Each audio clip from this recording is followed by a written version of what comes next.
जैसे ही मुनि चंद्रसागर जी महाराज के आहार हुए, राजा पुष्यमित्र के घर रत्नों की बरसात, वाद्य यंत्र की आवाज, पंच आश्चर्य प्रकट हुए। राजा समझ गया ये कोई महामना आत्मा है। चर्या का परिभ्रमण हुआ। आहार दान देने वालों ने अपने अपरिमित संसार को परिमित किया, तो आहार दान देखने वालों ने भी अपने संसार को सीमित करके भव भव की भ्रमण का अंत किया।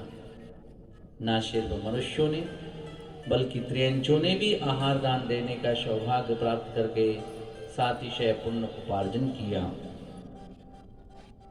दीक्षा लेकर के प्रभु होने वाले जिन छठी सातवीं गुण स्थान में असंख्यातों बार झूलने लगे, प्रमत्त अप्रमत्त गुण स्थान में आरोहण करने लग गए। प्रभु थोड़ी देर के बाद ही सिद्धालय की ओर प्रयाण होने वाले हैं। सातवें गुण स्थान के सातिशय अप्रमत्त गुण स्थान में प्रभु ने प्रवेश कर लिया। अपनी विशुद्धि के बल पर छपक श्रेणी पर आरोहण हो गए। आठवें गुण स्थान में प्रवेश कर लिया। इस गुण स्थान में कोई कर्म प्रकृति का तो क्षय नहीं हुआ, लेकिन अनंत गुणी विशुद्धि के प्रभाव से कर्म प्रकृति के क्षय हेतु चार करण अवश्य हुए। गुण श्रेणी निर्जरा, गुण संक्रमण, स्थिति कांड घात और अनुभाग कांड घात। परिणामों की इस निर्मलता से प्रभु ने नवे गुण स्थान में प्रवेश कर लिया। इस गुण स्थान में कर्म प्रकृतियों में दर्शनावरणी कर्म की 3, निद्रा निद्रा पिछला पिछला स्थान गति, नाम कर्म की 13, सूक्ष्म में साधारण आतप उद्योत 1 से 4 इंद्री, नरक गत्यानुपूर्वी, मनुष्य गत्यानुपूर्वी, त्रियंच गत्यानुपूर्वी, स्थावर, इन 16 प्रकृतियों का अपनी विशुद्धि के बल पर क्षय किया।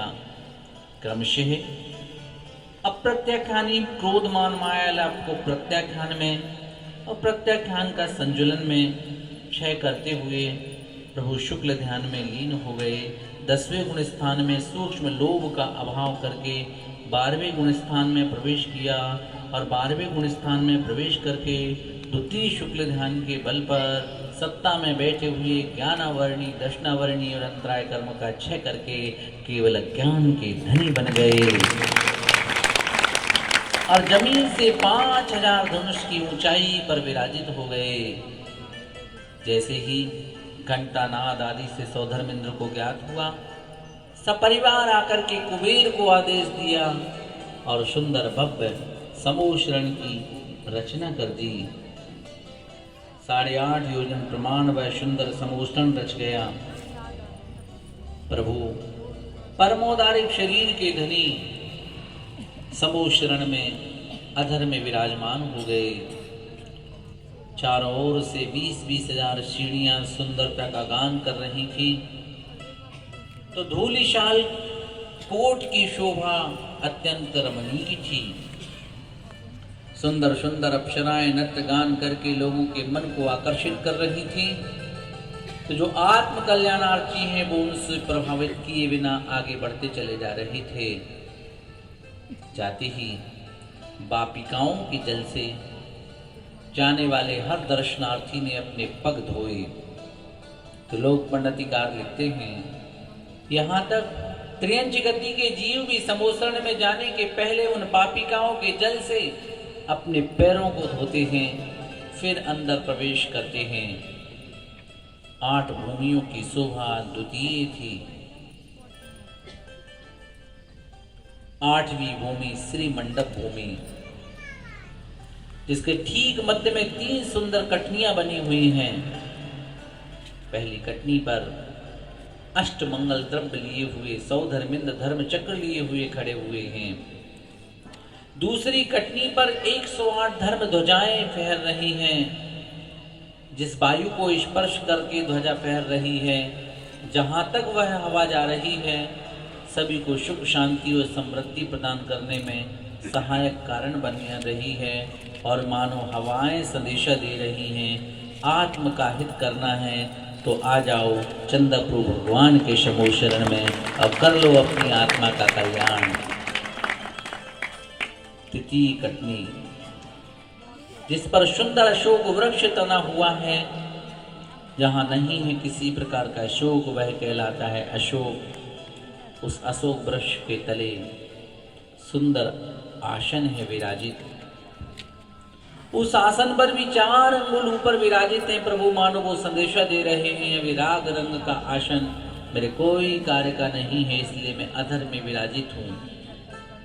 प्रभु त्रिलोक पूज्य हो गए हैं, उनके ज्ञान में लोक और लोक सब कुछ दर्पण के समान प्रतिभाषित हो रहा है।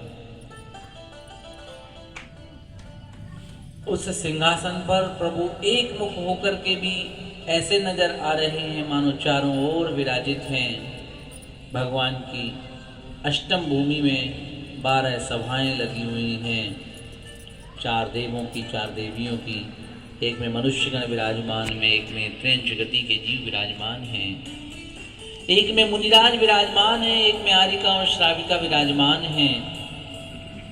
ईति भीति से रहित वातावरण बना हुआ है, स्वच्छ भूमि है।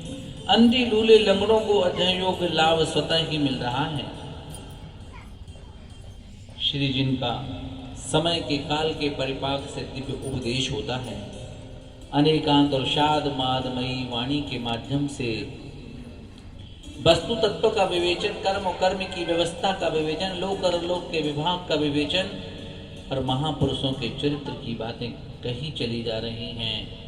प्रभु ने बताया आत्महित करना है, श्रमण बनो या श्रमणों के उपासक बनो, या श्रमणों के साथ चलो या श्रमणों के पीछे उनके धर्म ध्यान में सहयोगी बनो, या मुनि बनो या आदर्श गृहस्थ बनो। और कोई दूजा मार्ग नहीं है आत्महित करने के लिए। श्री जिन समय पर धर्मोपदेश दे रहे हैं। कभी तीर्थंकर की उन सभा में, कभी इंद्र के आने पर या चक्रवर्ती के आने पर या श्रावक श्रेष्ठी के आने पर प्रभु असमय में भी धर्मोपदेश प्रदान कर देते हैं। काल के परिपाक से प्रभु नाना स्थानों पर विचरण कर रहे हैं। भविभागन वस जोगे बसाए, जहाँ भक्तों का भाग होता है वहाँ प्रभु का विहार हो रहा है।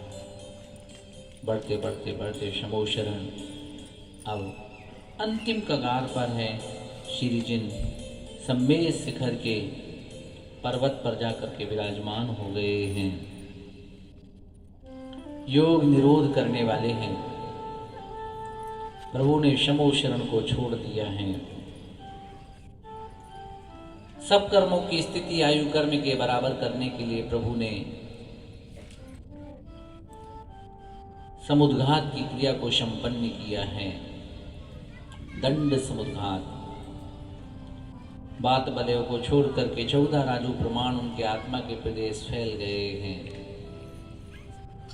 दूसरा सोपान समुद्घात का कोई बोलेगा, कपाट समुद्घात, चौड़ाई में आत्मा के प्रदेश फैल गए हैं। तीसरा सोपान प्रतर समुद्घात, 3 बात बलयों को छोड़ करके 347 राजू प्रमाण जो लोक है उसमें आत्मा के प्रदेश फैल गए हैं। चौथा सोपान कोई बोलेगा, बहुत सुंदर, लोक पूर्ण समुद्घात, पूरे लोक में आत्मा के प्रदेश फैल गए हैं। फिर घटते घटते घटते मूल शरीर में आ गए हैं। 8 समय अपेक्षित हुए हैं। इस पूरी प्रक्रिया के होने से सब कर्मों की स्थिति आयु कर्म के बराबर हो गई है।